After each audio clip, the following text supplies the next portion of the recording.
Xanım da getmə bax duan evisə. Duan evisdə heştat yoxdur. Var, cadı var, sehri var. Amma əndazı müştəhək gələ tərəf dərs oxuyor. O xanım qaça-qaça gəldi ağa. Duan evisin məhzərinə. Ağa, bəli, dedi mənim ərim bir neçə vaxtı bir vaxt gəlir övə. Məhəbbət duası bizim aramızda. Məqrum befərmayid. Baxdı gördü baba, müştəri elə xamdı. Müştəri bəqədri 0 kilometridir.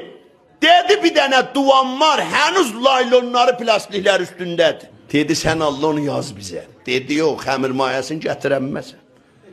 Dedi nədir? Dedi pələng, tükü gətirə bilsin, pələng.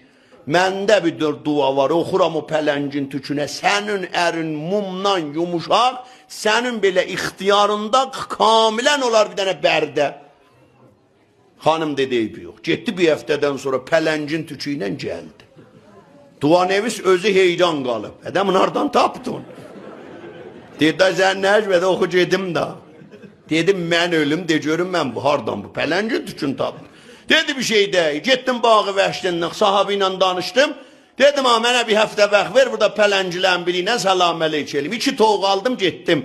Bağı vəhşi, attım pələngin qabağına, yedi, eşkinə qoydum, gəldim. Sab 2 kilo ət aldım, apardım, attım pələngin qabağına. 3-cü gün bir dəst delo cigər apardım, attım pələngin qabağına. Toğ qanatı daşıyırdım, xərquş əti daşıyırdım. Ağa, bir həftəmlə müfəssəl o qəd yetişdim, bu oldu aşıq mənə. Apardım ki, ət atan bu gəldi, o nərdənin qırağındakı məhəbbətdən özün sürtə mənim ələyağıma, qayçı ilə atsa tüflərindən götdüm.